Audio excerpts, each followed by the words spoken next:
segundo cuatrimestre. Nos da muchísimo gusto que nos acompañen. Ya el segundo cuatrimestre representa la tercera parte del programa de doctorado, o sea que realmente es un programa eh, de inicio, cuando uno comienza y dice, ay, son 2 años, son 6 cuatrimestres, pero el tiempo va pasando muy rápido. El tiempo va pasando muy rápido y sí, al terminar este cuatrimestre estaremos sobre la tercera parte del programa. Algunos colegas el día de hoy comenzaron prácticamente a la mitad del programa de doctorado. Otros colegas en la maestría hoy ya superan la mitad de la maestría, ya empezando el tercer cuatrimestre de 5. Entonces, pues bueno, esto nos da siempre mucha alegría. El día de hoy en la ciudad de Villahermosa, la sede particularmente de Redivay Campus Tabasco, celebra su graduación con la primera generación en esa sede de los programas de maestría y de doctorado. Nos da mucho gusto ver la culminación de nuestros estudiantes. Ellos van a recibir en su graduación sus diplomas y posteriormente van a recibir su título profesional de maestría y de doctorado. Redivay siempre ha asumido el compromiso de que después del último día de clases, en 45 días hábiles, cuando máximo, los alumnos recibirán este título de maestría o en su caso de doctorado. Entonces, pues bueno, vamos a comenzar con esta energía positiva, esta sesión de seminario, agradeciendo a todas y todos ustedes que nos acompañen. Y bueno, ahora nos corresponde dialogar sobre una temática sumamente interesante, que es justamente la filosofía, ¿sí? Tenemos el privilegio de comenzar con el seminario de filosofía, un campo de conocimiento generoso, la filosofía, un campo que nos permite profundizar, que nos permite reflexionar sobre la educación, sobre nuestra práctica educativa. Y bueno, a lo largo de estas 4 semanas vamos a procurar hacer una reflexión, eh, cuando menos de los autores más representativos en el campo educativo, cuando menos en aquellos quienes han tenido ideas originales y que han vertido cuestionamientos, discusiones, debates en el campo de la educación. Hablar de filosofía nos hace reflexionar sobre la educación, pero también nos hace reflexionar sobre la misma historia de la educación. Entonces, aun cuando esta materia o este seminario no es de historia de la educación, sí vamos a poder ver cómo hay una cierta conexión entre este seminario y la historia misma de la educación, porque la historia de la educación posee una gran riqueza respecto a los saberes y respecto a las reflexiones mismas que se hacen en este campo de conocimiento. Así que bueno, pues nuevamente bienvenidos y bienvenidas. Esperamos que todos podamos disfrutar al máximo de estas 3 sesiones de clase. Ese es justamente el objetivo de estas sesiones, que las podamos disfrutar, que podamos aprender algunas ideas nuevas y que desde luego podamos finalmente construir un documento, que en este caso será un breve ensayo donde nosotros hagamos alguna reflexión propia sobre la educación, pero con una mirada filosófica. Bienvenido, maestro Magdaleno, un placer que nos acompañe. Pues bueno, voy entonces a permitirme apagar un poquito mi cámara para mejorar la conectividad y voy a permitirme compartir con todos ustedes una presentación que me he permitido preparar y solamente les agradezco mucho Sí, generosamente me confirman, sí, esta presentación ya se puede ver por allá. Sí, Sí, doctor. doctor,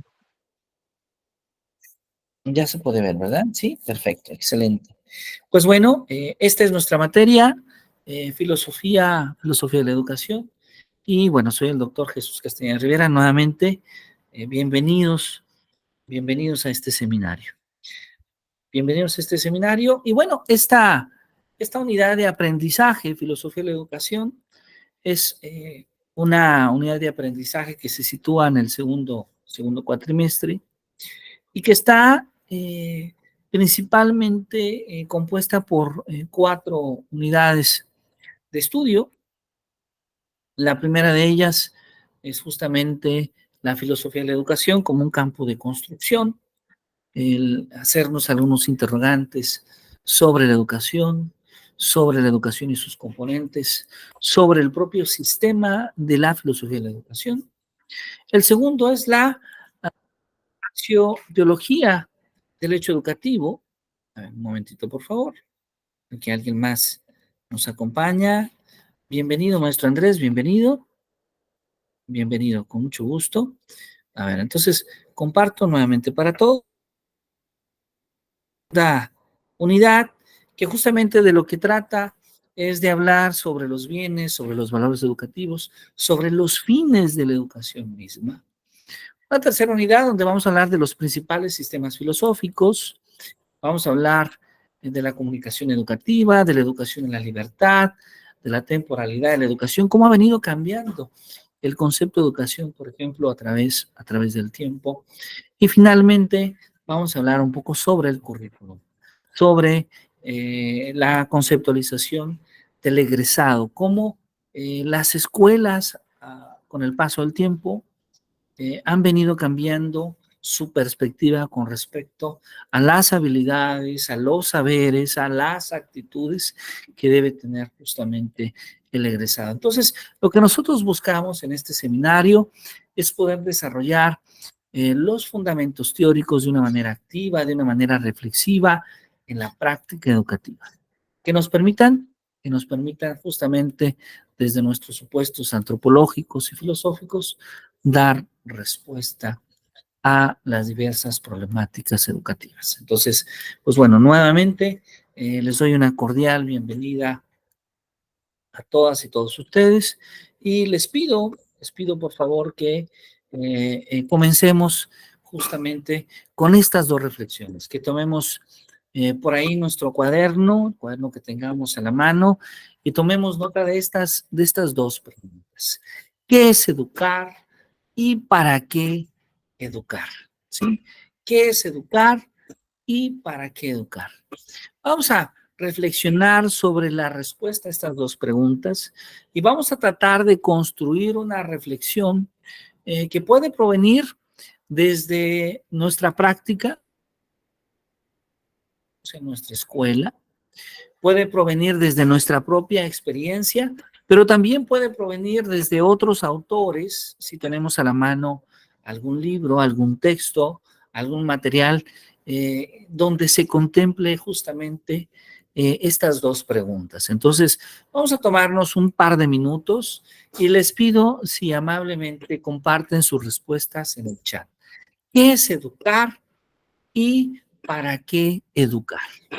Adelante, por favor, si son tan amables.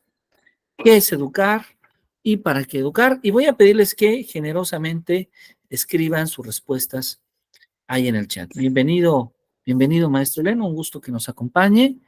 Entonces, vamos a dar un par de minutos para que todos allá en casa nos compartan, su reflexión. ¿Qué es educar? Esa es justamente la primera pregunta. Y la segunda pregunta es, ¿para qué educar? Adelante, por favor, si son tan amables. Vamos a dar un par de minutos. Les invitamos a que escriban sus respuestas en el chat, por favor, si son tan amables. Y recordemos, bienvenida, maestra Anita, un placer que nos acompañe. Recordemos que esta respuesta puede venir desde su práctica, desde su propia práctica, o también puede venir desde algún material conceptual, algún material de filosofía, algún material de texto, de enciclopedia que ustedes tengan por ahí a la mano, pueden escribirlo ahí en el chat, por favor. ¿Qué es educar y para qué educar?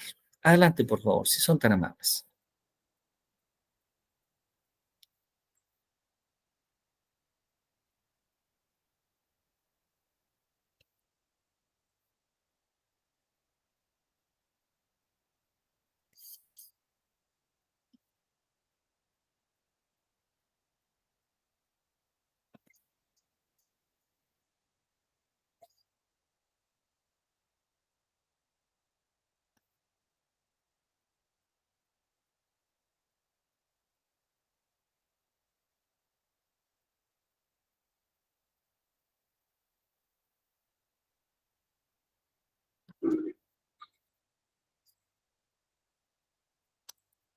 Vamos a dar un par de minutos para que todos escribamos ahí en el chat nuestras respuestas.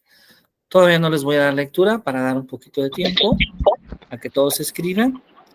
Y en un momento vamos a empezar a dar lectura. Entonces, adelante, por favor, si son tan amables, si desean compartirnos sus lecturas, por favor.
Muy bien, bueno, nos vamos a la lectura algunas de sus respuestas. La maestra Mónica Espinosa nos dice, educar es transmitir conocimientos. ¿Y para qué educar? Para dar evolución y razón del ser y la comprensión del universo. Ah, mira, qué interesante, qué interesante. La maestra Dalia Margarita nos dice, educar es formar, guiar al ser humano en una formación integral para que su desempeño en la sociedad sea adecuado y contribuya al desarrollo de una mejor sociedad.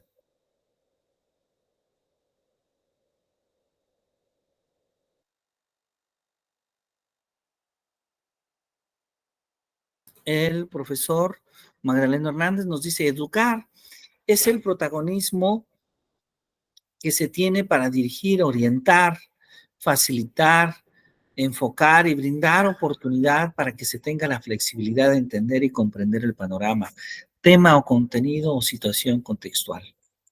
La maestra Ana Correa nos dice que es ayudar al desarrollo de diferentes capacidades, habilidades, actitudes, ayudando a la formación de sujetos íntegros y con ello contribuir en el progreso y transformación de la sociedad. El maestro Eleno nos dice, educar es el arte de dirigir el aprendizaje en el alumno. Proviene de la palabra, así proviene de la palabra educere, que es conducir, y es lograr el aprendizaje integral en el educando. La maestra Nayeli nos dice que educar es fundamental para el desarrollo integral de los individuos y para el progreso, la cohesión de las sociedades. Educar no solo tiene un impacto individual significativo al mejorar las vidas de las personas, sino que también es crucial para el desarrollo y el progreso de las comunidades. Miren, qué interesante esta parte, es decir, educar no va únicamente en lo individual, es decir, al educarme a mí, el impacto de mi educación no es solamente sobre mi persona, sino también es sobre los demás. Interesante, muy bien. Educar, dice el maestro Gerardo, es poder brindar conocimientos y desarrollo para que puedan abrir horizontes que hagan posible la afirmación de la persona y la participación de la forma proactiva en la invención cotidiana de la vida en sociedad. Muy bien, muy bien. La maestra Patti Pérez nos dice educar es formar al sujeto en valores. No solo es que se adquieran conocimientos, sino que es que muestren también calidad de sus comportamientos y en su relación con los otros miembros de la sociedad. Muy bien, muy bien, muy bien. El maestro Andrés nos dice, educar es el eje rector de nuestra sociedad en el que se fomenta en el ser humano y le permiten adquirir nuevos aprendizajes vivenciales y académicos que favorecen su integración en la sociedad. ¿Para qué educar? Para contribuir a la formación de ciudadanos que tengan herramientas necesarias para poder desenvolverse en la sociedad. El maestro Evaristo nos dice, educar es formar seres humanos de acuerdo a las necesidades y contextos, valores, conocimientos y formas de actuar en, en sociedad. Muy bien, muy bien. Muchas gracias a todos. Gracias por esta primera reflexión sobre lo que es educar y lo que significa para qué educar. Bueno, entonces ahora vamos a tratar de tomar como base esta esta muy amable reflexión que ustedes nos han compartido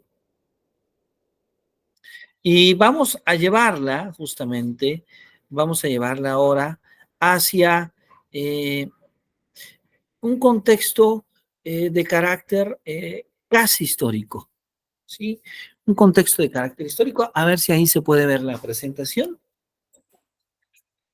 Sí, doctor. Sí, ahí se puede ver, ¿verdad? Entonces, vamos a hablar, a tratar de contestar qué es educar y para qué educar, pero desde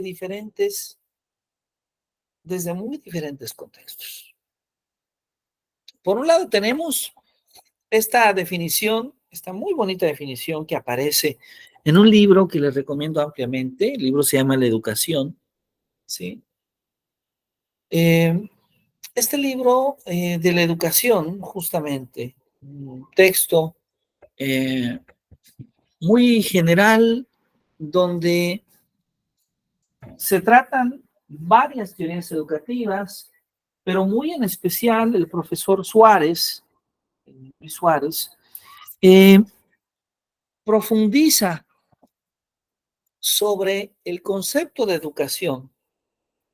Y para el profesor Suárez, la educación es ese proceso de poder facilitar, de poder apoyar el aprendizaje, la adquisición de conocimientos, las habilidades, los valores, las creencias, los hábitos de un grupo de personas a otras. Entendiendo que la educación es un proceso cultural, es un proceso biológico. Perdón, a ver, creo que alguien... No sé, ya cambió la diapositiva, doctor, es que no se veía la diapositiva que está mencionando. Ah, no se miraba. No se miraba la diapositiva. Ya, Ya, a ver si ya se sí, ya puede se ver. ve. A ver si ya se ve. ¿Ahí ya se ve? Sí. Sí, ¿verdad? Ya se ve. Ok, muchas gracias.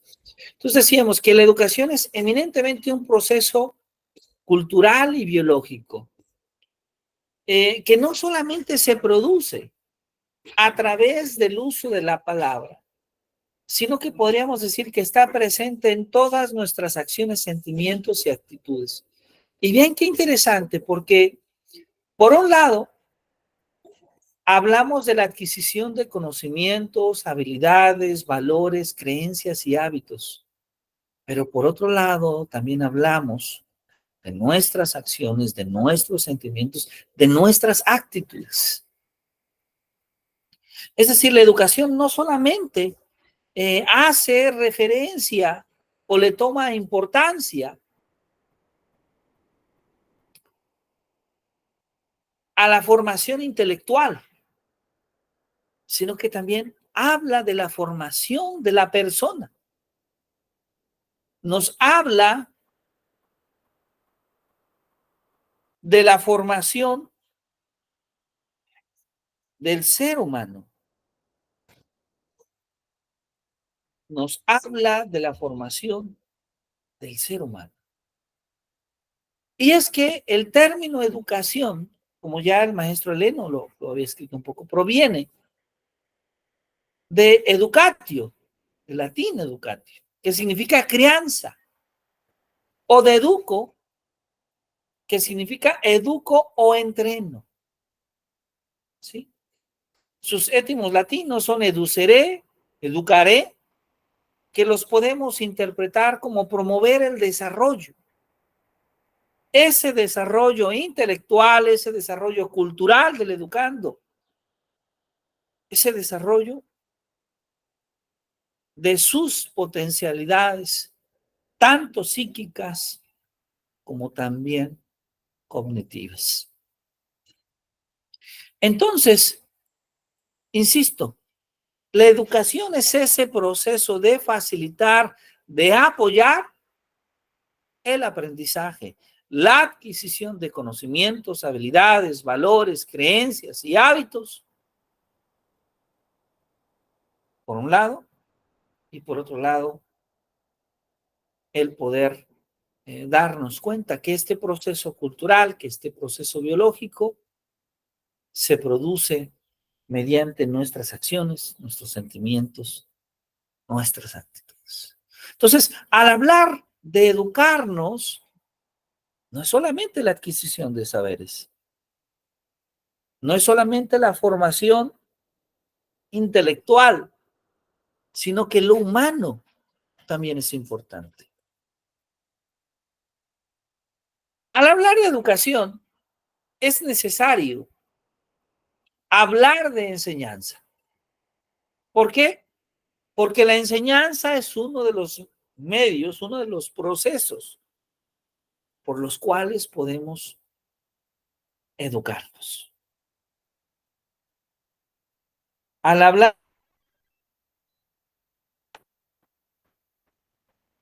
podemos educarnos.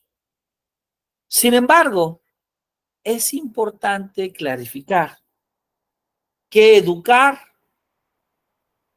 es decir, enseñar, no es educar necesariamente. Es decir, no toda la educación deviene de la enseñanza. La enseñanza es una parte importante, pero no toda la educación deviene de la enseñanza. La enseñanza ayuda a construir a la persona y también a la sociedad. Ahora, si pensamos en la enseñanza y recordamos a algunos de nuestros grandes pensadores, tenemos que recurrir seguramente al gran filósofo griego Sócrates. Encontramos en Sócrates la primera gran inspiración, esta primera vinculación entre el conocimiento y lo que posteriormente vamos a llamar la filosofía. Es decir, aquel que se hace preguntas sobre lo que observa, aquel que se hace preguntas sobre la realidad que vive y trata de responderlas. Aquel que se hace preguntas y que se atreve a preguntar asumiendo su ignorancia. De ahí deviene esta famosa frase de Sócrates: la verdadera sabiduría está en reconocer la propia ignorancia. Sócrates, que en esta pintura aparece ahí, a punto de consumir, a punto de tomar esa cicuita envenenada que deviene de un juicio donde Sócrates sería condenado a la muerte. Y podemos ver cómo sus estudiantes le dan la cicuita, le acompañan con cierta tristeza por la muerte del maestro. Sócrates asume la idea, una idea muy interesante, y es la idea de que el conocimiento ya reside en el ser humano. Pero es necesario redescubrirlo. Y una de las maneras en que el ser humano puede redescubrir ese conocimiento es hacerlo mediante la gestión de preguntas y de respuestas, algo que hoy en día llamamos justamente la mayéutica socrática. La mayéutica socrática. Para Sócrates, así es como nace el conocimiento, así es como el conocimiento se pare. ¿Sí? Así es como se da la génesis del conocimiento. Ahora, esta enseñanza de Sócrates tiene la creencia de la comprensión objetiva de los conceptos de justicia, de amor, de virtud, del autoconocimiento de la persona. Sócrates creía, por ejemplo, que todo vicio es el resultado de la ignorancia y también asumía el mal.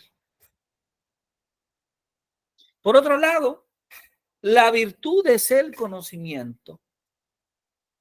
Y aquellos que conocen, aquellos que ya tienen el conocimiento, actuarán de manera justa. El trabajo filosófico de Sócrates busca siempre o está basado en la discusión racional, en la generación de preguntas y respuestas y también en la búsqueda de obtener definiciones generales. En Sócrates encontramos entonces ahí el primer gran maestro.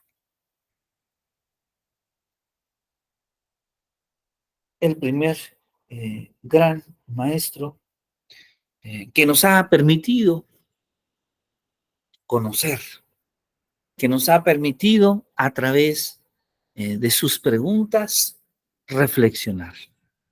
Y es que este método socrático, haciendo referencia a la mayéutica, pues es muy antiguo, pero a la vez es tan actual.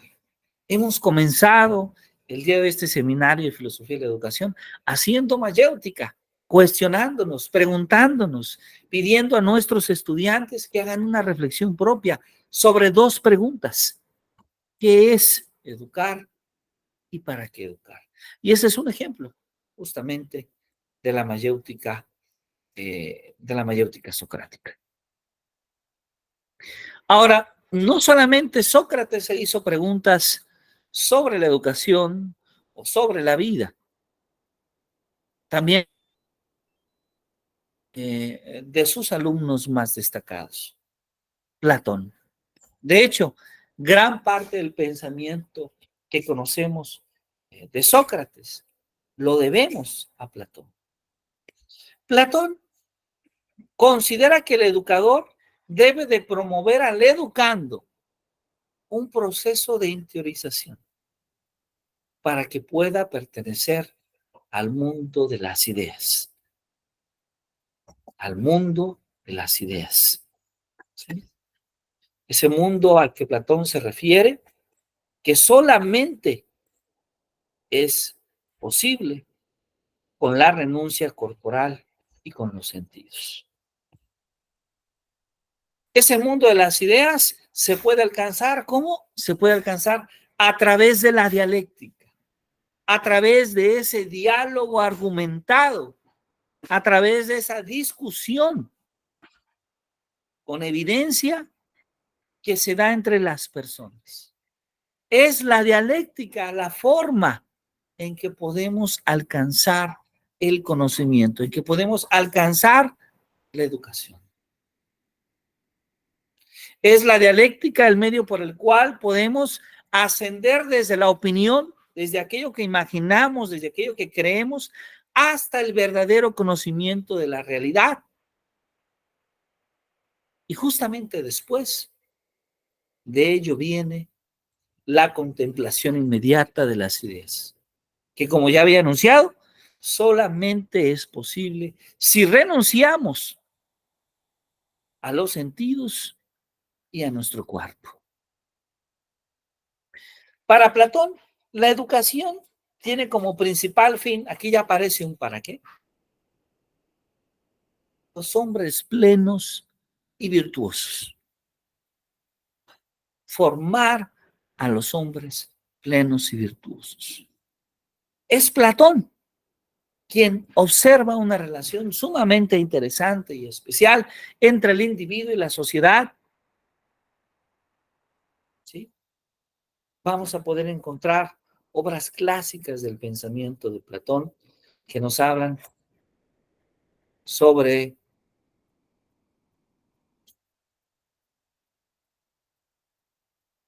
la ciudadanía, la política, particularmente una de sus obras, La República. Pero también vamos a encontrar en el pensamiento de Platón un pensamiento basado en una visión específica de cómo el conocimiento se construye a través del diálogo, a través de la interacción humana. Platón nos dice, la libertad consiste en ser dueños de la propia vida. Y claro, si estamos hablando de Grecia, si estamos hablando de cómo el ser humano inicia con una serie de reflexiones sobre lo que lo rodea, sobre lo que observa, sobre el pensamiento, sobre las ideas, un personaje fundamental en la cultura griega es Aristóteles. Para muchos el pensador más importante de la antigüedad. Aristóteles es poseedor de una gran diversidad de teorías. Y es que en Aristóteles podemos observar, podemos identificar al primer gran observador, al hombre que trató de teorizar los fenómenos que observaba mediante su escritura y basados primordialmente en la observación. Podríamos decir que en cierta medida esta visión empirista del pensamiento aristotélico es la primera versión que tenemos de un conocimiento precientífico. Un conocimiento precientífico, desde luego, incompleto, pero en el que ya el ser humano empieza a describir los fenómenos que observa. Aristóteles habló de muchas cosas. Habló de biología, habló de zoología, habló de botánica, habló de física, habló de filosofía, habló de lógica, habló de ética, habló de la teoría de la demostración, por mencionar algunos de los campos del conocimiento desarrollado por este pensador. Y claro, también habló de astronomía. Aristóteles formuló la teoría de la generación espontánea, el principio de no contradicción, las nociones de categoría, de sustancia, de acto en potencia. Todas estas definiciones importantes en diferentes tiempos de la humanidad. Sí, él es el creador de la teoría de la generación espontánea que finalmente ha venido siendo rechazada en el campo de la física y de la biología. Sin embargo, su principio de no contradicción, su noción de categoría, sigue presente en el campo de la lógica no clásica. Su visión de sustancia y de acto en potencia sigue estando vigente y presente en el campo de la filosofía. Podemos encontrar entonces en Aristóteles definitivamente el pensador más influyente de su época y uno de los pensadores más influyentes de todos los tiempos. Para Aristóteles el mundo no tiene compartimentos y admite de manera semejante a Platón y a Sócrates que la esencia es lo que define al ser. Pero él concibe la esencia como la forma. Ahí ya marca una diferencia con sus antecesores, que va a estar unida inseparablemente a la materia y que juntas, tanto la forma como la materia, constituyen al ser. Ese ser que es la sustancia. Es Aristóteles quien hace la afirmación sobre la importancia del conocimiento sensible, la importancia de ese conocimiento que proviene de los sentidos, de lo que escuchamos, de lo que tocamos, de lo que observamos, de lo que sentimos. Y desde luego, del conocimiento de lo singular para poder llegar a lo universal. Es decir, de la particularidad a la generalidad. Y podríamos decir que en gran medida esta visión empirista o esta visión basada primordialmente en la observación abre las puertas a una primera visión de lo que hoy en día llamamos la investigación científica. Por otro lado, Aristóteles rechaza la teoría de las formas de Platón, en la cual las ideas eran la auténtica realidad. Para Aristóteles, la realidad era lo observable. La realidad era lo que podríamos observar a través de los sentidos. Y basados en esta visión, es que Aristóteles construye la primer teoría que conocemos del entendimiento. Entendamos el término entendimiento como un término previo al concepto de aprendizaje, ya que el concepto de aprendizaje empieza a utilizarse en el siglo XVII. ¿Qué es ese entendimiento al que se refiere Aristóteles? Pues Aristóteles se está refiriendo a la capacidad que tiene el ser humano para comprender los hechos en los que vive, para comprender las ideas que hay en su mundo y que esencialmente provienen de lo que el ser humano observa o siente, de aquello que adquiere a través de los sentidos. Y en eso va a basar su primer teoría del entendimiento, en asumir que el entendimiento es la consecuencia de la interacción que tiene el ser humano con el medio exterior. Esto que, por cierto, muchos siglos después fue la base para que Jean Piaget construyera su epistemología psicogenética, lo había pensado Aristóteles 4 siglos antes de Cristo. Y claro, el pensamiento de Aristóteles es fundamental. En él mismo, la teoría de la demostración que va a dar inicio al desarrollo de la lógica. Pero entre Aristóteles y los desarrollos más novedosos en el campo de la educación, tienen que pasar muchos siglos. Muchos siglos para que en una época de violencia, para que en una época de conquista, para que en una época de diferenciación de clases, de poderes, de economías, para que en una época de colonización apareciera Jan Amos Comenius. Un personaje fundamental, tan fundamental, que le llamamos el padre de la pedagogía.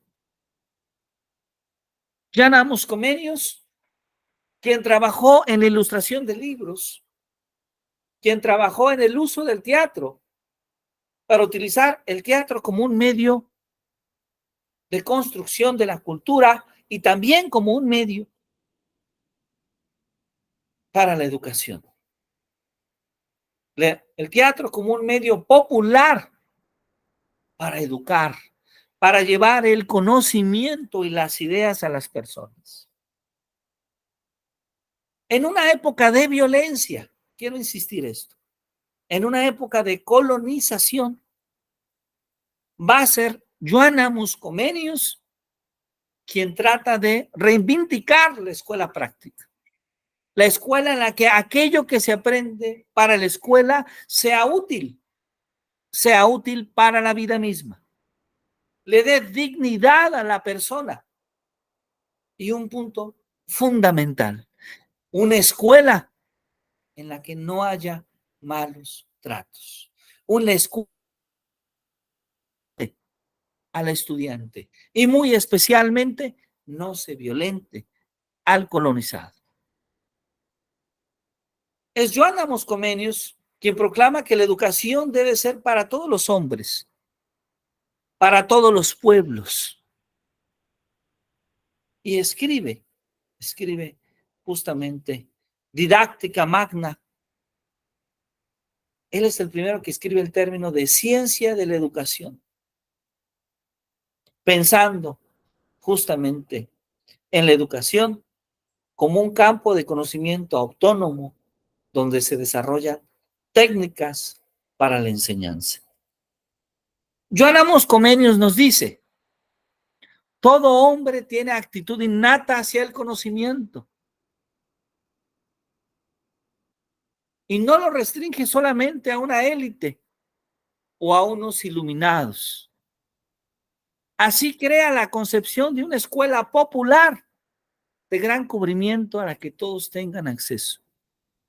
El fin es lograr la paz mundial, pues considera a la educación como el camino más rápido para llegar a ella. Estas palabras de Joan Amos Comenius se gestan en una época de gran violencia, en una época de conquista, en una época de desigualdad. Joan Amos Comenius considera que la educación es ese arte para hacer germinar la semilla interior, por la estimulación y por las oportunas experiencias. Y ve cómo el método pedagógico tiene como base los procesos naturales de aprendizaje. Hay los sentidos y la razón. Y uno de sus énfasis, estos 3 aspectos que siguen, son sumamente importantes. El primero es eliminar la violencia del proceso educativo. Esa violencia que en esta época se gesta a través de la discriminación y la diferenciación de clases, a través de la colonización. Segundo, el plantear la educación primaria obligatoria. Y tercero, el considerar la educación como el desarrollo integral de la persona. Esto adquiere una gran relevancia en una época de violencia.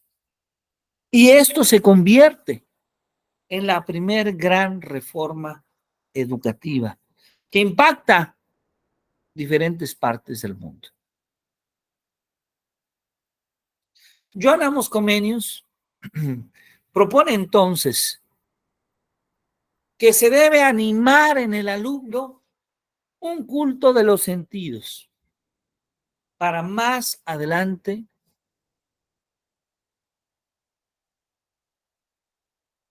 crear un culto de la voluntad.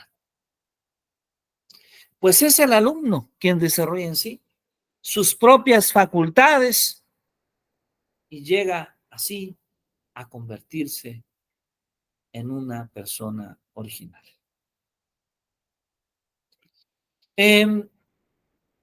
Ya a finales del siglo XIX, a principios del siglo XX, surge una reforma como meta de la educación, preparar para la vida misma.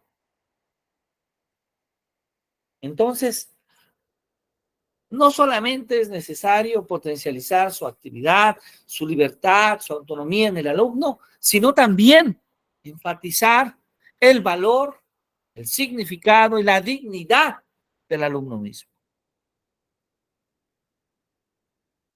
Comenius considera que el aprendizaje efectivo surge de las necesidades, de los intereses del alumno y que éste debería de apropiarse como una persona libre, debería de vivir en un ambiente de libertad, en donde la educación y la escuela es para el alumno y por el alumno. Sobre esto escribía Joan Amos Comenius a finales del siglo XVI, perdón, a principios del siglo XVII.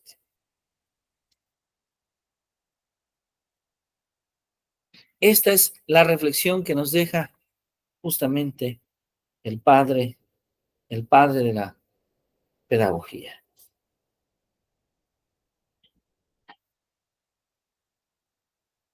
Bien, ¿alguna pregunta hasta aquí?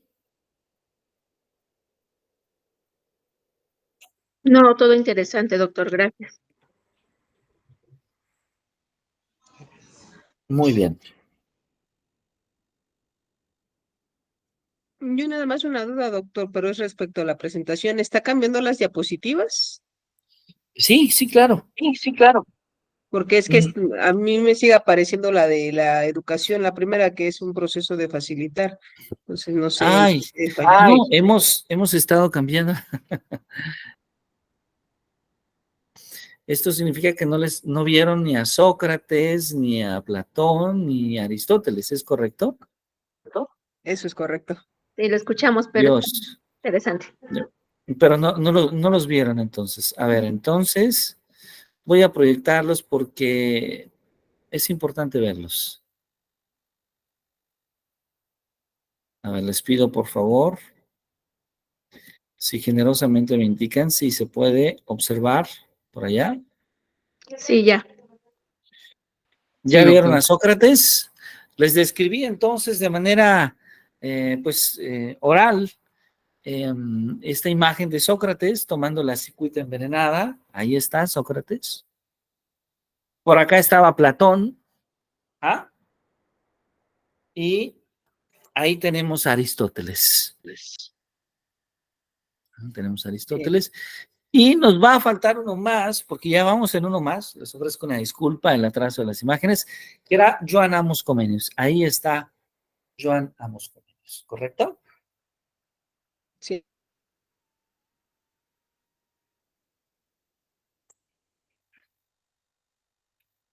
Muy bien. Entonces, Joan Amos Comenius, a ver si ya se puede ver cuando cambie de diapositiva, ojalá que ya lo sea. Va a escribir varias obras importantes, como Orbis Pictum, El mundo a través de los dibujos, Didáctica Magna, la importancia del estudio de las lenguas, y Laberinto del Mundo, que se va a convertir en su propuesta de reforma educativa. Insisto nuevamente, una propuesta que va a tener un impacto fundamental, ya que se considera una de las primeras propuestas sobre una propuesta escrita en momentos sumamente sumamente sensibles, ya que, como ustedes podrán observar, las fechas a las que estamos haciendo cita, estamos hablando de momentos previos a una época posterior que va a venir cuando los pueblos de América, los pueblos de África y de Asia van a comenzar los procesos de independencia. Aun cuando la mayoría de los pueblos de América, África y Asia, su independencia va a ser hasta el siglo XVIII, algunos hasta el siglo XIX, otros más hasta el siglo XX, de hecho. Vamos a poder observar cómo en la época de Comenius, en una época donde no era todavía considerada la educación para todos, donde la educación estaba basada principalmente para la familia de los nobles, donde la educación discriminaba a la mujer, donde la educación para los continentales, refiriéndome a los continentales por los americanos, los africanos o los asiáticos, para los miembros de las colonias, estaba basada principalmente en los oficios y en la violencia. Es Comenius quien propone algo sumamente distinto, valorando al ser humano y valorando la dignidad de cada persona. Va a ser sumamente importante, de manera que le vamos a llamar justamente el padre de la pedagogía, ¿sí? Bien, no sé si hasta aquí vamos bien, no sé si logró cambiarse la imagen por allá. Sí. Sí, muchísimas gracias. Ahora, Comenius, con esta didáctica magna, con este laberinto del mundo, con esta propuesta educativa, va a hacer que otros autores reflexionen sobre el papel que tiene la educación en el ser humano, sobre la importancia que tiene la educación en el ser humano. Debo decir que algunos autores, inclusive ya previamente a Comenius, se habían hecho reflexiones propias, pero muchas de estas no habían tenido un suficiente alcance, ¿sí? Es decir, sí habían impactado la educación de manera regional, pero la propuesta de Comenius va a ir mucho más allá. Uno de estos autores que había hecho una reflexión sumamente interesante y original para su época va a ser Tomás Campanella, ¿sí? Tomás Campanella, quien tiene una visión de la educación que podríamos de alguna manera describir con la siguiente frase: la educación es el medio para ennoblecer a los hombres. Es el medio para ennoblecer a los hombres. Y Campanella pone un énfasis importante en que habría que formar a las personas más en el arte física. Él resalta el papel que juega el arte, el papel que juega la actividad física en la educación. En esta misma época, Vittorino Ramboldino, también conocido por el seudónimo Vittorino da Feltre, ¿sí? Nos va a hablar de lo importante que es que la educación sea del interés del alumno, es decir, que el alumno esté convencido de lo importante que es educarse y que aquello que en lo que el alumno se educa pueda estar de alguna manera relacionado con las propias motivaciones que el alumno tiene. Que nunca debe considerar la educación como un castigo. Esto es sumamente importante. Educarnos no es de ninguna forma, no debe de ser de ninguna forma interpretado como un castigo. También entre el siglo XV y XVI aparece la obra de Francisco Rabelais. Francisco Rabelais, quien piensa que la educación debería de enfocarse principalmente a ser útil, ¿sí? Es decir, que aquello que se aprende en la escuela pueda ser útil en la vida cotidiana, que aquello que se aprende en la escuela pueda ser una herramienta importante para enfrentarnos en el día a día de nuestra vida. Rabelais, hoy en día la podemos de alguna forma reinterpretar en ese énfasis que se nos pide de la educación contextualizada o de la educación individualizada.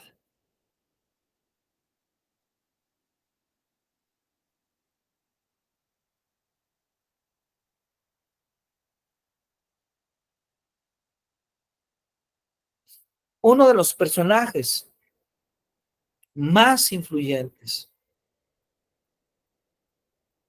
del siglo XVI es Michel de Montaigne. Michel de Montaigne, que aparece en esta imagen, y quien tiene una visión de la educación muy interesante.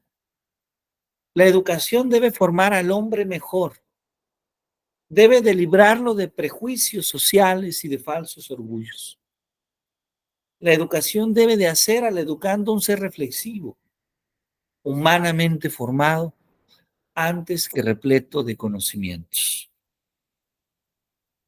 Veamos qué bonita definición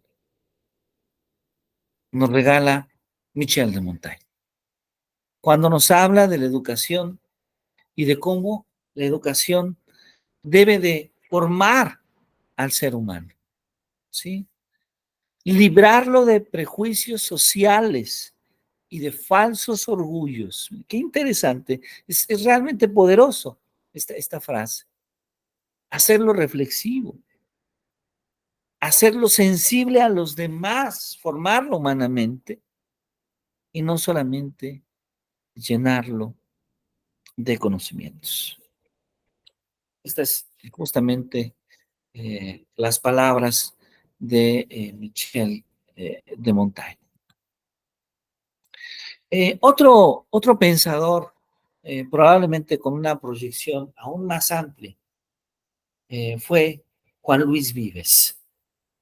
Juan Luis Vives, que entre el siglo XV y XVI realizó una obra educativa muy interesante. Juan Luis Vives, del que hay mucho que aprender. Creo que el pensamiento de Juan Luis Vives es un pensamiento que en gran medida sigue estando vigente. Cuando nos referimos, por ejemplo, a la paz, una paz que hoy en día no vivimos en muchos lugares del mundo. El mundo vive conflictos, los conflictos como los que hay entre Rusia y Ucrania, Armenia y Azerbaiyán, Israel, Líbano, Siria, Irán, Egipto, Gaza, el pueblo palestino. Vivimos en conflicto. México vive en conflicto.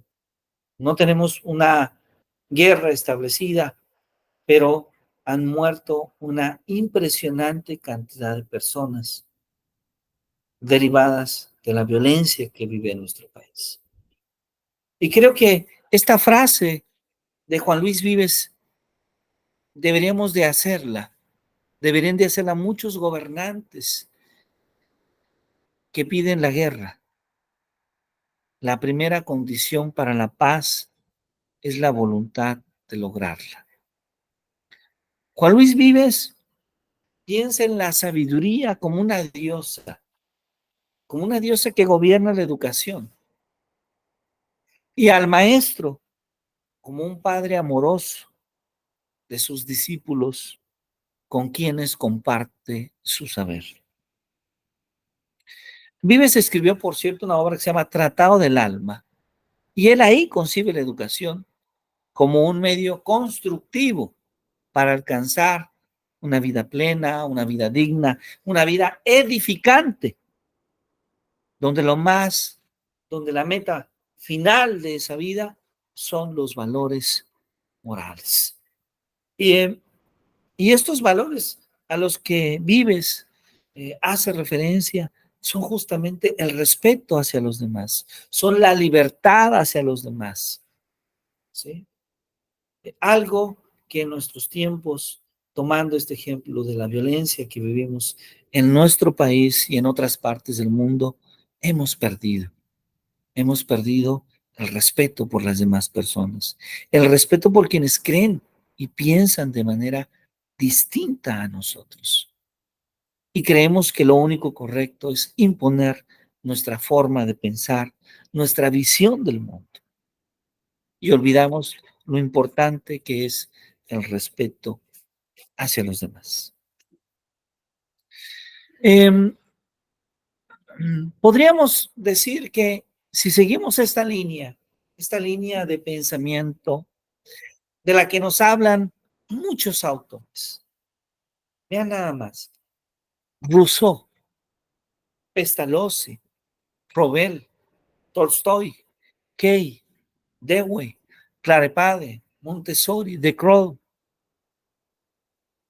Ferrier, Cousin, Freinet, Neil, Redi, Lavin, Wallon y Hunt forman todos ellos una visión de la educación, una manera específica de ver la educación, una mirada educativa que llamamos humanista. Todos estos autores tienen teorías propias. Todos estos autores tienen ideas propias. Sin embargo, en todas estas teorías hay un eje rector, que es la libertad, y que se opone al autoritarismo del docente en el salón de clase. Ahí tenemos una imagen de John Dewey, justamente. Este humanismo, entonces, lo que hace es retomar las concepciones de existencialismo y de fenomenología, que en un momento más vamos a discutir. Pero entonces observemos que tenemos ahí a Rousseau, a Pestalozzi, a Froebel, a Tolstoy, a Key, a Dewey, a Clarepade, a Montessori, a De Croo. Me gustaría que tomáramos casi como una especie de foto de estos apellidos, porque vamos a organizar una pequeña actividad para la siguiente sesión de clase, que tiene que ver en poder profundizar algunas de las ideas de estos autores. Me gustaría que todos pudieran, si amablemente, pudieran pensar en uno de estos apellidos. Probablemente alguno de ellos ya lo conozcan en otro proceso formativo. Probablemente alguno de ellos ya antes, porque vamos a tratar de profundizar un poquito en su pensamiento. A ver, entonces, les pido que tomen una captura de pantalla o lo tomen ahí en su cuaderno. Voy a dejar de compartir un momento para platicarles de esta actividad. Muy bien, ahí está. Porque esta actividad, que por cierto va a ser la actividad de tarea, la primera actividad de tarea de este seminario, va a consistir en hacer un primer análisis de estos autores. Y entonces, este análisis al que vamos a hacer referencia, lo podemos realizar a través de directamente uno proponer un autor, o tal vez si ustedes gustan, yo digo un autor y alguien levanta la mano y dice, yo lo investigo, yo preparo una breve presentación en PowerPoint de 3 láminas, solamente 3 láminas, donde en esas 3 láminas platiquemos parte de la vida, parte de la obra, parte de las ideas pedagógicas de ese autor, ¿sí? Algo muy breve, pero algo que nos permita, desde luego, enriquecer nuestra discusión, algo que nos permita conocer a nuevos autores. Entonces, yo tengo una lista acá. ¿Qué les parece si levantan su mano o tomo directamente la lista y ahí les voy preguntando? ¿Les parece bien? Sí, Doc, con la lista. Con la lista. Entonces, en la lista que me aparece acá de manera directa, me aparece primero Andrés. Hola, profesor Andrés. Profesor Andrés, ¿a quién elige usted? ¿Cuál de estos autores le gustaría investigar? Hola, profesor Andrés. Tenemos a Rousseau, a Pestalozzi, a Froebel, a Tolstoy, a Dewey, a Clarapade, a Montessori, a De Croo, a Freire, a Cousinet, a Freinet, a Redi, a Lavín, a Wallon, a Hunt. ¿Cuál de estos autores le gustaría a usted profundizar? Montessori. A Montessori. Muy bien. Entonces, el profesor Andrés ha elegido a Montessori. Montessori ya está ocupado. Maestra Anita Pérez, de esta lista que hemos comentado, ¿en cuál le gustaría indagar, por favor?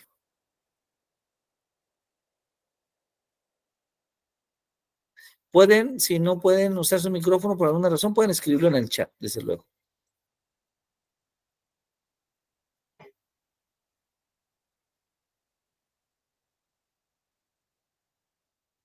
Me parece que estaba en otra actividad, doctor. Ah, ok, entonces pasamos, no se preocupe.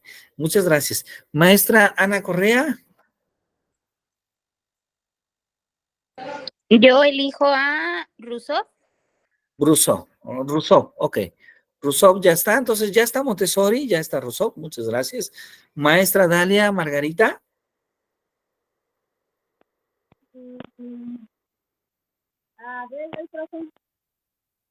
¿A quién, perdón? ¿A John Dewey, sí escuché bien? Sí, John Dewey, ok. Ya está John Dewey. Entonces, vean, ya está Montessori, ya está Rousseau, ya está John Dewey. Maestro Eleno. ¿Me puede repetir la lista, por favor? Claro que sí. La lista que tenemos es, bueno, los que nos quedan: Pestalozzi, Froebel, Tolstoy, Clarapade, De Croo, Freire, Cousinet, Freinet, Neil, Redi, Langevin, Wallon y Hunt. León Tolstoy, ¿está bien? Perfecto, ok. Tolstoy, muy bien, excelente, muchas gracias. Maestro Evaristo, ¿cuál elige usted de los que restan? Sí, doctor, a Wallon. A Wallon, perfecto, muy bien, excelente, muchas gracias. Bien. Maestro Magdaleno, ¿cuál elige usted de los que nos faltan? ¿Cuál tiene disponibles, doctor? Perdón. Claro que sí, comentamos los disponibles. Son Pestalozzi, Froebel, Kay, Clarapade, De Croo, Freire, Cousin, Freinet, Neil, Redi, Langevin y Hunt. Pestalozzi, doctor. Pestalozzi, muy bien, ya está Pestalozzi. Sí, muchas gracias. Maestra Mónica Espinosa. Yo elijo a Froebel. Pruebe. De favor, Muy, gracias. muy bien, excelente, ya está. Maestra Nayeli. Buenos días, yo Muy elijo a buenos días. Freinet. Freinet, muy bien. Y maestra Patti, por último. Los últimos seremos los primeros. Pues, los que quedaron no los ubico, A pero ver, no sé, vamos a ver. está Kay. No, o sea, sí los tengo en la lista, pero nunca los había escuchado, entonces, a ver, va a ser un volado el que agarre. Em, pues, ay, Din Marín de pues ready, yo creo. ¿Perdón? Ready. Ready. Ok, muy bien. Ready, muy bien. Ok. ¿Y qué les parece si a la profesora Ana María Pérez le dejamos a Clara Pérez? Clara Pérez, por cierto, es un psicólogo. Sobre su teoría se basó Jean Piaget para hablar de la psicogenética del aprendizaje, ¿sí? Entonces, de repente, a lo mejor no es un autor tan famoso como otros, pero también tiene una contribución interesante. Todos estos autores tienen una contribución interesante. Entonces, creo que será interesante poder profundizar un poquito más. Vamos a preparar una presentación en PowerPoint. Si es posible en una de ellas tener la foto de estos autores, sería ideal. Y vamos sobre todo a tratar de identificar cuál es la obra, cuál es la idea en la educación que cada uno de estos autores nos deja. Les pedimos presentaciones de no más de 3 láminas para que sean breves y podamos la siguiente sesión todos profundizar en estas ideas. ¿Ok? Maestra Ana Correa, adelante, por favor. Doctor, ¿puedo hacer cambio de autor? Claro que sí, adelante. ¿Cuál Sería tenía? por Rousseau y lo cambio por Freinet. Me parece que está disponible. Ah, sí, claro que sí. Freinet está disponible, así es. Sí, entonces elijo ese. Muy bien, gracias. claro que sí, claro que sí. Sí, muchas gracias. De hecho, nadie eligió de Kroll, pero también de Kroll es otro autor interesante. Podemos ver cómo en estos autores hay una gran influencia de la escuela francesa. Maestra Nayeli, adelante, por favor. Doctor, yo elegí a Freinet. Ah, sí es cierto. Ah, a ver. Entonces he cometido un error. Maestra Ana Correa, sí está ocupado Freinet, pero está de Kroll. ¿Cómo ve usted? Sí, está bien eso, doctor. Gracias. De Kroll, ok, perfecto. De Kroll es un buen autor también. Y claro, usted cambió a Rousseau, pero Rousseau es un gran autor, desde luego. Maestra Patti Pérez, adelante. Justo quería seleccionar el de Kroll, pero no me quedo con el que elegí. Sirve que lo. Okay. Muy bien, bien. Vale la pena conocer nuevos autores. Claro que sí.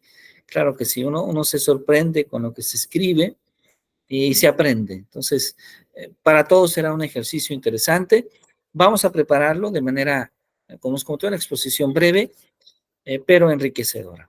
Bueno, vamos a continuar entonces, porque lo que estamos diciendo es que esta lista muy breve de autores, todos tienen una visión semejante sobre la educación, es decir, hay un eje rector sobre la educación, pero también cada uno de ellos tiene diferencias. ¿A qué nos estamos refiriendo con el eje rector en la educación? Nos estamos refiriendo a que todos ellos visualizan la importancia que tiene la libertad. El papel de la libertad se convierte en un elemento sumamente importante. Y alguien va a decir, ¿por qué la libertad es tan importante para estos autores? Porque estos autores, algunos viven la Revolución Francesa, otros viven la Primera Guerra Mundial, otros autores viven la Segunda Guerra Mundial. En diferentes momentos históricos, observan la decadencia de la humanidad. observan la decadencia del ser humano, observan la imposibilidad en sus momentos, en estos momentos históricos, de poder dialogar sobre nuestras diferencias y tener que llegar a la violencia. Esto observan estos autores. Por eso es que la libertad se convierte en un medio tan importante. Esta libertad que aparece en el análisis, voy a volver a compartir pantalla si me permite, de otros pensadores ya más contemporáneos. A ver si se puede ver ahí en la pantalla. Y uno de ellos es justamente este pensador, este escritor francés. Escritor francés que, por cierto, fue ganador del Premio Nobel de Literatura y desistió de este premio. Jean-Paul Sartre. Jean-Paul Sartre, que en conjunto con otros autores va a crear una corriente de pensamiento que surge un poco después de la Segunda Guerra Mundial y que hoy en día le llamamos el existencialismo o la filosofía existencial. ¿Por qué surge el existencialismo? Porque antes de la Segunda Guerra Mundial, en la Europa se creía que se había encontrado la paz. La ciencia avanzaba, la cultura avanzaba, había progreso y desarrollo. Todo parecía indicar que lo natural era continuar con ese desarrollo y con ese progreso, pero no pasó eso. La sociedad entró en guerra. Una guerra encarnada que sumió a las familias en pobreza, en muerte, en desigualdad, en algo que ya se había vivido antes y que se creería que no se iba a volver a vivir porque se creía que se había superado, pero no se superó. Y entonces la pregunta que se hace Jean-Paul Sartre es, ¿qué no hicimos? ¿Qué hicimos mal? ¿Por qué? ¿Cuál es el sentido de la existencia del ser humano? ¿Cuál es el sentido de la vida misma? Y cuando nos preguntamos cuál es el sentido de la existencia del ser humano, entonces tiene sentido cuestionarnos sobre qué tipo de ser humano queremos formar, qué tipo de educación debemos de dar a las personas para evitar que las personas sean esto, para evitar que las personas decidan violentarse, para evitar que las personas decidan asesinar, para evitar que las personas no tengan la capacidad de poder dialogar sus diferencias y decidan recurrir a la violencia como única salida. Así es como surge el existencialismo. El existencialismo es una crítica a la existencia humana, una crítica al ser humano, al hombre, a las mujeres de la mitad del siglo pasado. En el existencialismo de Jean-Paul Sartre, el ser humano crea su personalidad a través de las elecciones, a través de las acciones que emprende. El ser humano es un ser en libertad, independiente de las condiciones en las que vive. El ser humano es un agente electivo. El ser humano elige quién ser y es responsable de quién es. Esa es parte de la enseñanza que nos da ese existencialismo. No es lo que nos hacen los demás. No es únicamente los traumas psicológicos que vivimos de la infancia o de la adolescencia. Es también quien decidimos ser ahora.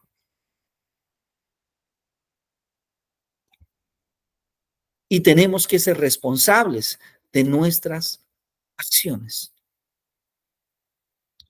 Edmund Husserl Edmund Husserl, quien aparece en esta otra imagen, nos habla de otra corriente que también va a inspirar al humanismo de la mitad del siglo pasado, la fenomenología. Esa fenomenología que surge cuando, al investigar, al tratar de comprender a los demás, nos damos cuenta que la experiencia que vive la persona rebasa el entendimiento. Lo vivimos en México. El dolor que sufre una madre que pierde a sus hijos, que tiene a sus hijos desaparecidos, no se entiende por el funcionario público que a veces le corresponde atenderla. Ese funcionario público que a veces inclusive puede pedirle que perdone a quienes han desaparecido a sus hijos. Ese funcionario público que no entiende el problema porque no vive el problema, porque no sabe lo que es tener a una persona desaparecida. Ese funcionario público que no sabe cómo viven sus ciudadanos, porque él no sale a la calle, porque él no compra en el mercado, porque él no sabe de la violencia que se vive en el país, porque tal vez cuando él sale lleva escoltas, porque tal vez cuando él maneja va en una camioneta blindada, porque tal vez cuando él decide qué comer siempre tiene dinero para pagar la cuenta, porque la paga el Estado. Ese funcionario que no comprende la realidad que viven los demás. Pues la fenomenología consiste en eso, consiste en darnos cuenta que hay fenómenos sociales cuya comprensión desde la distancia es mucho más compleja y que requiere que en muchas ocasiones tengamos que sumergirnos en la realidad de quien la vive para poder comprender. Solo entonces comprendemos. Si alguien no entiende lo que pasa en Gaza y hace un comentario, necesita ir a Gaza y ver y comprender el terrible abuso que hay sobre más de 40 millones de personas. Porque al ver, al observar lo que viven las personas, en ese entonces se puede comprender mejor. Y muchos fenómenos de la sociedad son difíciles de comprender si no se experimentan de cerca, si no formamos parte de esa investigación de campo de cerca. La violencia de género, la violencia homofóbica, el simple hecho de que una persona sea discriminada por sus géneros, por su sexualidad, por su color de piel, por su religión, por su forma de pensar. Ese tipo de fenómenos son fenómenos cuyos modelos de investigación, cuyos modelos se llevan a cabo a través de la fenomenología. Es difícil entender la violencia, por ejemplo, que vive una persona con otra sexualidad. Es un proceso complejo. Probablemente la mayoría de las personas no lo experimentan, no lo ven. Pero si alguien no tiene un vecino que conoce desde la infancia y sabe que es un buen ser humano, una buena persona, y de repente es lastimado, es golpeado, es asesinado, solo porque decide ser distinto, entonces comprendemos que esa violencia existe. Como existe la violencia de las personas que ofrecen sus servicios sexuales, como existe la violencia en el hogar hacia la mujer. Entonces, la fenomenología nos ayuda a comprender las cosas desde otra visión. Entonces, esta manera de pensar la educación de Jean-Paul Sartre, de Edmund Husserl, cómo su pensamiento posee una gran influencia en el pensamiento contemporáneo, en la visión de cómo es que el ser humano crea sus propias elecciones. Cómo el ser humano va decidiendo quién es a través de las decisiones que toma. Cómo somos nosotros quienes elegimos quién es ser. Para Sartre, el ser humano se entiende como un ser en libertad, en cuanto a que existe. Inclusive, independientemente de las condiciones en las que el ser humano vive. Y estas perspectivas finalmente generan una visión educativa que es una de las visiones más influyentes en el mundo, quiero decirlo, y que le llamamos el humanismo educativo. Morris, por los años 60, se escribe: yo soy un agente electivo que soy incapaz de elegir, incapaz de evitar elegir mi destino. Todas las personas decidimos quién ser. Y sí, podemos vivir con responsabilidades un poco compartidas con las decisiones de nuestros padres, con las decisiones de nuestras parejas, con las decisiones de nuestros hijos, con las decisiones de las personas con las que laboramos, el trabajo que tenemos, las actividades que hacemos. Pero en todas estas circunstancias, la principal persona responsable de las decisiones que ha tomado hemos sido nosotros mismos. Morris nos dice entonces: soy un agente libre, absolutamente libre para establecer mis metas en la vida. Soy un agente.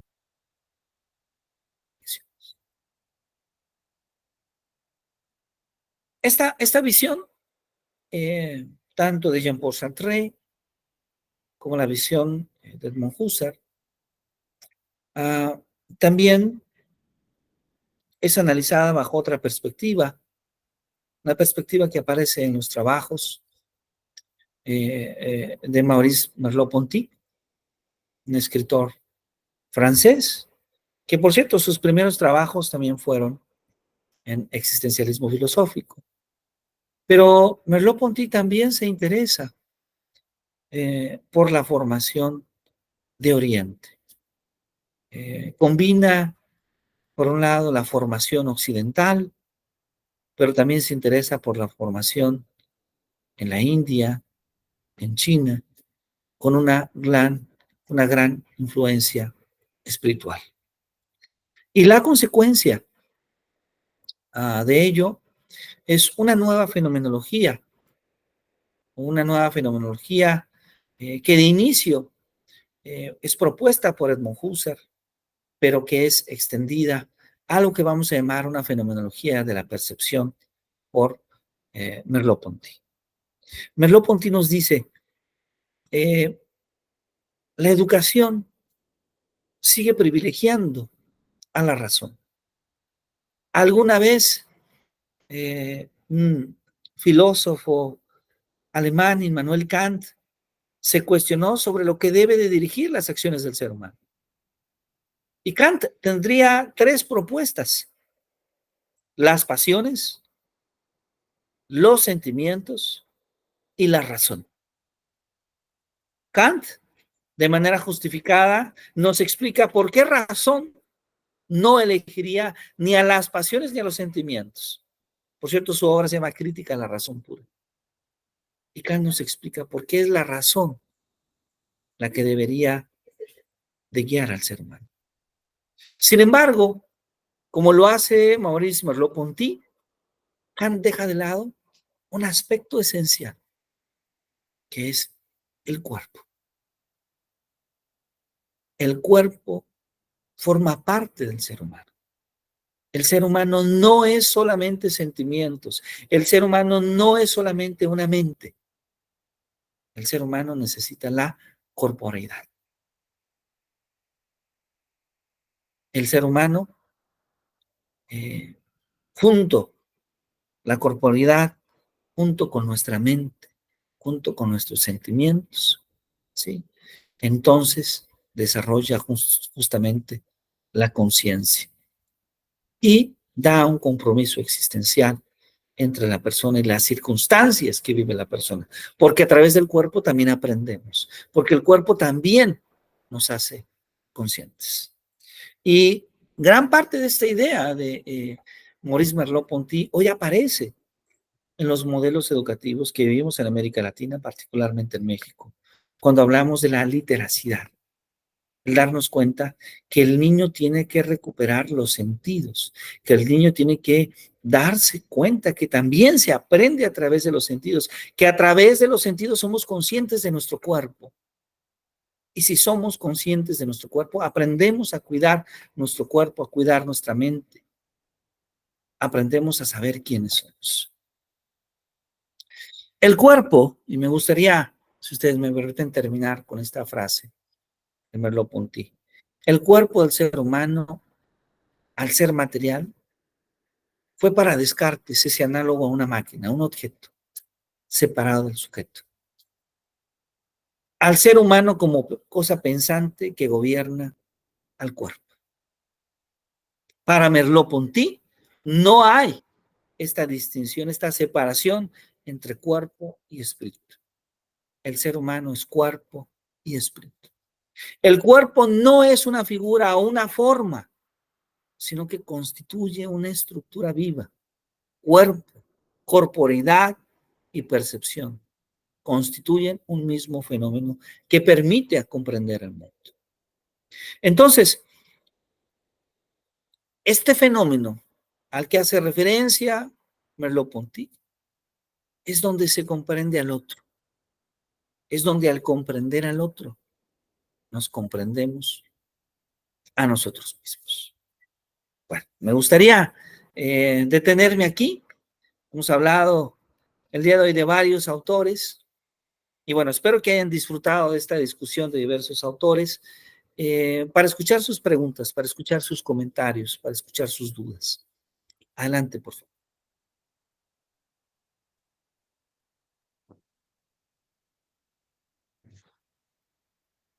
Maestra Pati, adelante, por favor.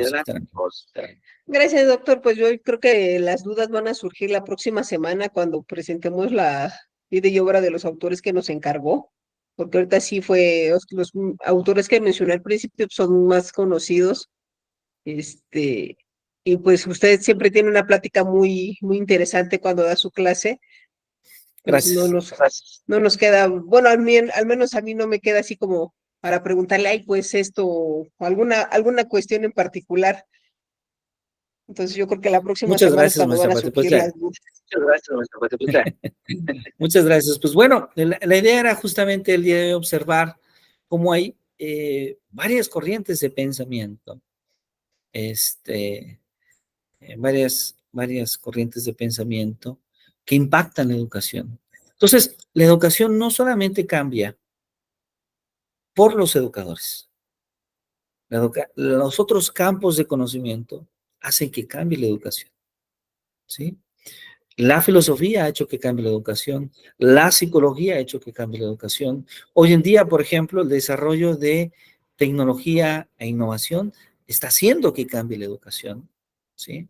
Entonces, todos estos aspectos hacen que la educación esté en constante cambio. La maestra Dalia Margarita dice que ella quiere ser el autor que faltaba. Perfecto, está bien. Excelente. Teníamos varios autores. Creo que quedó de lado Rousseau. O sea, Rousseau se había propuesto, pero después quedó de lado. Pero también está Pestalozzi, Froebel, Montessori, Freinet, Neil también está. Wallon ya está, Neil está, Hunt está. Podría ser cualquiera de estos autores. Todos ellos son autores interesantes, con una visión propia, pero con un mismo eje rector. Entonces, uno de ellos puede ser Neil, otro puede ser, había comentado, creo que también quedó Rousseau.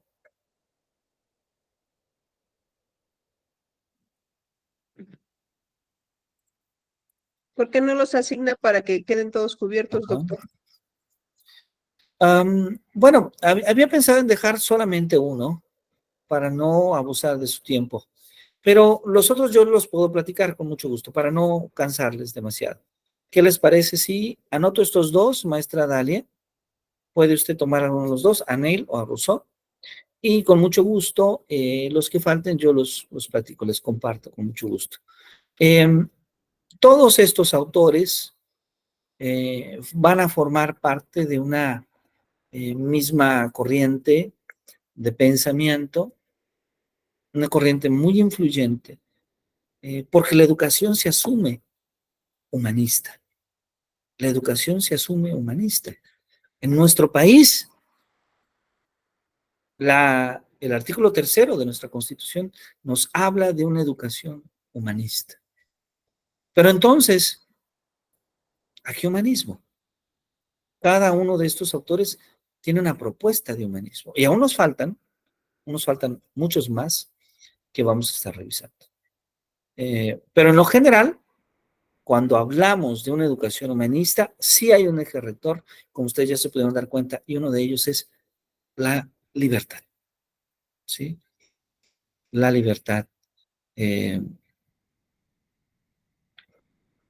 Bueno, en realidad todos tienen, maestro Magdaleno, una reflexión sobre la educación. Creo que, bueno, nos vamos probablemente vamos a pensar en que algunos de estos autores tienen más fama que otros, ¿no? Esta es la razón por la cual hemos destinado más minutos a hablar de Jean-Paul Sartre, o de Edmund Husserl, o de Rousseau, o de Maurice Merleau-Ponty. Vamos a hablar también de Carl Rogers, por ejemplo, que es el siguiente autor que vamos a empezar a revisar la siguiente sesión, y tienen probablemente más fama. Sin embargo, cada uno de estos autores tiene una influencia importante en una perspectiva educativa, ¿sí? Probablemente algunos de manera más local en su país, en Francia, en Italia, en Estados Unidos, ¿sí? Y otros tal vez una influencia que sale de su país y se convierte en un autor mucho más universal, ¿sí? Mucho más universal. Esto desde luego también ocurre, ¿no? Y probablemente cuando hablamos de Carl Rogers, por ejemplo, tratando de referirme a autores contemporáneos, vamos a hablar de un autor que su visión educativa sobrepasa a los Estados Unidos, ¿no? Entonces, todos tienen desde luego una aportación importante, pero algunos de estos autores probablemente ya hablemos de autores muy universales, ¿no? Probablemente de los que hemos citado esta mañana, entre Rousseau y Jean-Paul Sartre, y Jean-Paul Sartre era un escritor, era un filósofo que se atrevió a hablar de educación. Esto es importante mencionar. Sea probablemente los más prominentes, ¿no? Por su prestigio internacional y también por el hecho de haber rechazado un premio Nobel, ¿no? Esto también le dio más fama, el no aceptar el reconocimiento más importante que se da en la academia, ¿sí? Y una de las razones por las cuales no acepta el premio Nobel es porque Jean-Paul Sartre se asumía desde una perspectiva social, desde una perspectiva en la cual recibir un premio representaba aceptar formar parte de otro tipo de clase o de condición social. Y esto estaba en contra de el pensamiento que él escribía. Y vean qué interesante, porque muchos otros autores no podrían atenderse. ¿Cuántos de nuestros políticos que se dicen socialistas, comunistas, no sé, no quiero poner más nombres, no aceptarían recibir reconocimiento y dinero? Muy pocos. Realmente muy pocos. La historia nos dice que son realmente muy pocos quienes son consistentes con sus convicciones, o yo me atrevería mucho más allá, quienes tienen realmente convicciones. Muchos dicen tenerlas, pero muy pocos nos dan evidencia en hechos de que las tienen. Pues muchísimas gracias. Muchas gracias a todos por sus comentarios. por habernos acompañado en esta sesión de clase y desde luego les invito a que nos veamos el próximo sábado. Un placer y que tengan un muy bonito fin de semana. Muchas gracias. Muchas gracias. Muchas gracias, doctor. Muchas gracias a todos. Hasta luego. Muy buena Nos tarde. vemos la próxima semana. Nos vemos. Hasta luego. Buena tarde. Buena tarde. Muchas gracias a Muchas todos. gracias a todos. Bye, bye. Bye,